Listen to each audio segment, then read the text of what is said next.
Sebastian was born and raised in the city known as New Yorling. He was a butler to a wealthy couple known as the Stedfords.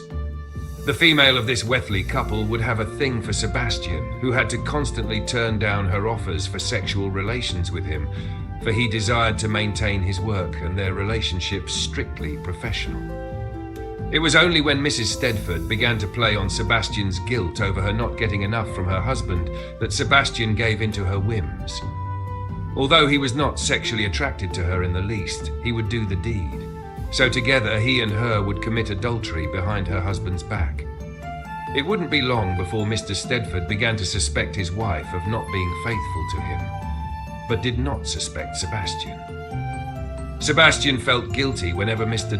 Stedford would confide in him about his adulterous wife and how he suspected one of their competitive wealthy neighbors who may or may not have been trying to get back at him for being richer than they. Sebastian would say nothing and continue his duties, including keeping the Mrs. Stedford satisfied. This would go on for some time until Mr. Stedford began to look at Sebastian closely. He began to notice how his wife would giggle a little too hard at the butler's statements, even when they weren't meant to be humorous in any way, and how she spent an awful lot of time with him. She would call him into her chambers, and he'd emerge hours later with disheveled hair, despite his uniform still intake. She would even take him out on walks, something that Mr. Stedford and his wife used to do together. This bothered the noble a great deal, and he would confront Sebastian. During their afternoon lunch, Mr. Stedford would begin to drop subtle hints to the Alicut butler that he was sure that he was on to him and his wife. When the conversation became too personal and directed at Sebastian himself, Mrs. Stedford stood up for Sebastian's defense and attempted to misdirect Mr. Stedford's assumptions before she would crumble and tell her husband the truth. That she and Sebastian were indeed in a sexual affair behind his back. She would go on to explain how she felt unattractive to her own husband and that she wanted more attention from him. When her words to him failed, she would begin to look elsewhere, and since Sebastian had been by her side since he was adolescent, working as their butler, she found her answers in him. Not only was he very dedicated to whatever it was he was appointed to do, he was quite good-looking and young to boot, something Mrs. Stedford could no longer ignore. And the more her husband neglected her, the more she found herself yearning for Sebastian, and not just for his company. Clearly hurt over it all, Mrs. Stedford added insult to injury by commenting that Sebastian exceeded his performance beyond just being a butler. This infuriated Mr. Stedford, who lashed out at Sebastian in an attempt to kill him. He grabbed a table knife and ran towards Sebastian, who fled to the nearest window. The house of the Stedford was planted on the ground, thankfully, so Sebastian had no trouble getting to his feet once he landed. He was never seen at the house of the Stedford again, for he never returned. He was forced to find another occupation far away from that place. He managed to find a tavern in town where he worked as a bartender. It didn't pay much and didn't seem to be something Sebastian saw himself doing for a long time, but he was good at it, from what the patrons and even his co-workers told him. They would compliment on how charming and charismatic he was, down to the way he poured drinks. There was a bit of a flair to his movements, and it easily drew the eye. This bolstered the confidence in Sebastian, who began to put a few new spins into how he served drinks. He began to perform tricks of the hands, and even added a bit of magicka to his work, pouring drinks into a glass in the form of a rainbow he'd create behind his head. This wowed his audience, which he built up rather quickly. Patrons would begin to come in large crowds to the tavern just to watch him serve, and what a show he would put on. Not only were the drinks good, but the looks were good as well. When he smiled, females would blush and swoon, they often willing to tip him generously. Sebastian loved his job, and everyone there seemed to love him, which made it all possible for him to put on a good show. One crowded night, Sebastian saw someone familiar walk into the tavern. She wore a large feathered hat that hid her eyes but did nothing else to hide her face. She sat in front of Sebastian, and he quickly but quietly identified her. It was Mrs. Stedford, who, upon being called out, lifted her head. She didn't look too well in the face, and going off her puffy eyes, she had been crying a great deal. Sebastian poured the dismayed Stedford a glass of drink and allowed her to take her time with speaking to him. He knew that she came to see him, though he was surprised all the same.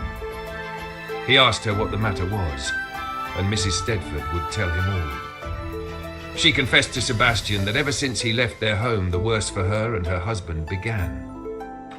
She told him how Mr. Stedford began to drink heavily and start fiery arguments with her. How the arguments would become so bad that violence against her own person was threatened. It all became too much for Mrs. Stedford, to the point where she no longer felt safe in her own home. With tears in her eyes, she told Sebastian that her being here was the first time in weeks that she stepped out of the house. Sebastian offered the female noble a handkerchief to dry her eyes and asked her why she would stay in such a position, to which the battered Womkin would explain that it would be that simple. How nobles were expected to marry each other and remain together till death do them part. To break the marriage would not only sully her reputation, but she would lose everything, including her money. Sebastian told the rich Womkin that though he felt for her, he could do nothing for her, for he was but a simple citizen with no money nor name to any wealth. Mrs. Stedford would being to say how Sebastian could do one thing for her. She wanted him to run away with her. She wanted him to feel the city along with her as lovers. Sebastian was shocked to hear this and hastily rejected the idea. He would keep her feelings in mind, but he also firmly reminded her how he had no emotional ties to her and did not share in her grandeur of love. His place was at the tavern, and he liked it that way. He would apologize to the softly sobbing Mrs. Stedford, who hid away under her hat before quickly leaving her seat and the tavern altogether. Though Sebastian felt immense guilt for his former boss, he did have a job to do and a life to continue. Business was busting for Sebastian's tavern spot. Patrons came in and left full, drunk and happy, which made Sebastian happy. He may have not seen himself doing bartending for long, but he sure enjoyed it. He began to see himself as the next owner of the joint whenever the current owner wanted to step down, which was something the two of them talked about. He and the owner had an unspoken relationship with each other, and it would show in many cases of support. One case in particular involved the random appearances of a group of ruffians who were no doubt looking to collect some money from the owner. The owner of the tavern had owed some money to an organization that Sebastian never knew about, for the owner never spoke of it until they started showing up. Sebastian would notice 3 individuals that would routinely come by the tavern asking for the owner. They were of Toro and Crocokin origin, 2 hulking ones and 1 black Crocokin who stood no taller than Sebastian's torso. The short one was obviously the head of this group, while the 2 titans acted as the muscles. Despite the obvious danger he would be putting himself in, Sebastian never gave out the location of his boss and feigned ignorance. However, this group of ruffians proved to be persistent in collecting their money. The very next day, Sebastian came into work just to find the tavern in ashes. There was nothing left of it, not even the wood it was built out of. Sebastian stood in the ashes, dumbfounded as to what happened to the place. Others started to gather around and spoke of it being an accident, how a joint like that was bound to go up in flames, seeing as it was mostly made of wood in a city that was gravitating away from such old material. But Sebastian thought otherwise. He sat there in the ashes of his tavern for hours, long enough for the owner to show up. He had a look of horror on his face and said nothing, not even when Sebastian tried to console him. He simply left, never to be seen again. It wouldn't be long before Sebastian found himself working at yet another bar to work at, seeing as he had to pay for his living expenses while living in the most expensive city of the world. It was a night cabaret that was settled just around the corner from the tavern Sebastian used to work at before it was burned down. It was far larger than the previous tavern and built quite differently. Where the tavern mostly had wooden interior, this cabaret was dark on the inside, save for the bioluminescent lights provided by the mushrooms that grew around the bar, ceiling, and the leather-seated booths. This gave the cabaret a unique look, and though it was slightly difficult to see exactly what was going on, the little light given off by the mushrooms would cast a bright glow that would illuminate the many patrons there. The place always seemed busy, with many customers for Sebastian to serve, as he worked as a bartender there as well. Though the money was good, Sebastian never really felt at home. He loved his former job that grew him a passion for bartending. Working at this night cabaret felt hollow and vain to him, but it was better than nothing. During one of his busiest nights, Sebastian unknowingly would meet the owner of the night cabaret when his former boss, Mr. Stedford, walked in. Spotting him immediately, Sebastian hid behind the bar and out of sight, hoping that Mr. Stedford did not see him. When it was forced for Sebastian to do his job, he had no choice but to come out, but he would do so looking slightly different. While he was knelt behind the bar, he thought quickly on a disguise, a glamour that he casted which altered his appearance significantly. He gave himself a curly mustache and swept back his usually unruly hair, which had grown out in shags over the months since Mr. Stedford last saw him. To put it simply, Sebastian was a whole new face to Mr. Stedford, who seemed to not recognize him at all. The unstable Mr. Stedford wobbled over to the booth situated at the back of the room and sat down on the circular padded booth. He dropped his head back and groaned in pain. Sebastian moved in closer, taking a chair from somewhere within the room, and sat it in front of Mr. Stedford, who didn't even bother to move. For a moment, Sebastian watched Mr. Stedford struggle with the nightshade drink, watching him groan and grumble and move about, holding his round stomach that grumbled and gurgled. The alley cut leaned his head to the side, a curious notion in his somewhat sullen eyes. He had never watched someone die before, so the spectacle was more than personal, but satisfying.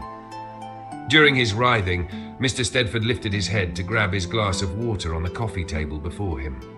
In doing so, he noticed Sebastian sitting there and paused. Though his vision was dizzy, the effects of the nightshade dispelled the glamour the bartender had on, and he was seen right through by the noble, who pointed at him with a weak finger. "You? I remember you. You're that no-good cut that slept with my wife." The slits of Sebastian's red eyes thinned into fine verticals, and he quickly stood up from the chair. Mr. Stedford stumbled to his feet. His bleary eyes trained on Sebastian, who looked like a elk-eye caught in headlights. He began to reach out to Sebastian, his thick, grubby fingers arched out in claws. "I told you, if I ever saw you again, I'd kill you." Sebastian nervously served the other patrons and Mr. Stedford, with Mr. Stedford talking with his crew. He mentioned the affair that broke he and Mrs. Stedford apart, and how he would love to see the one responsible dead for it. With shaking hands, Sebastian poured the drinks for the noble and his friends, his ears burning and his body screaming to make a run for the door. However, something ailed his initial thoughts of running away once more. Mr. Stedford said something that interested Sebastian and had him listening into their conversation. According to Mr. Stedford, who had a few to drink by now, he was behind the burning of the tavern Sebastian loved so much. The owner was in great debt to him for the loan given to have the place built, but never received the money back, which would explain why those ruffians were looking for the owner in the first place. He couldn't get his money that was owed back to him, so he had his ruffians burn down the place with no regard for the patrons and others inside. Sebastian knew that the burning of the tavern was due to foul play, but he never thought that it would be the very boss he used to work under, that being Mr. Stedford. Knowing this, Sebastian was glad that he had slept with the Min's wife.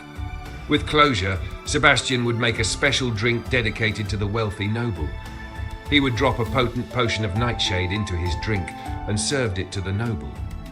Mr. Stedford, unaware of what Sebastian did, drank the toxin to the bottom of the glass.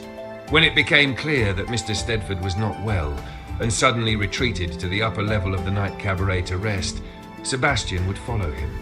He wanted to make sure that the nightshade took effect. Mr. Stedford retreated to a secluded room past the restroom, and Sebastian slipped inside with.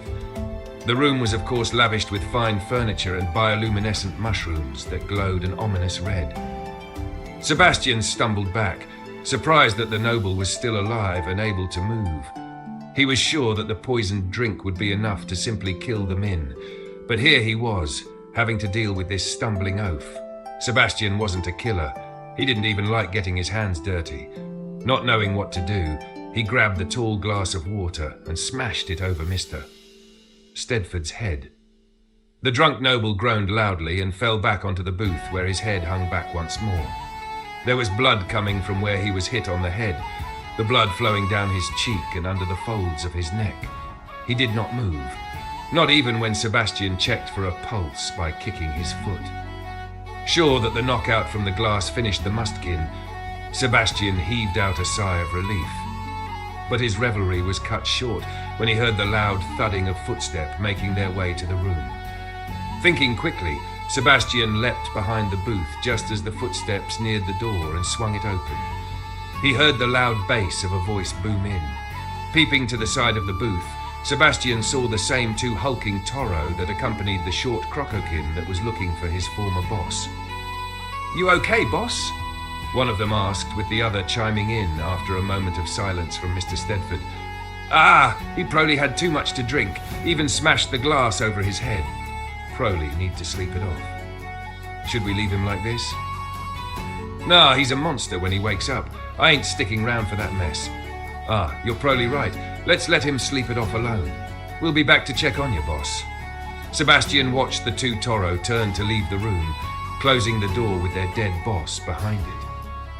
Once he was sure that the close was clear, Sebastian stepped out from behind the booth, smoothing his suit with another sigh of relief and straightened his red tie, as if a job had been done well before realization kicked in for him, and he was suddenly reaching for yet another window.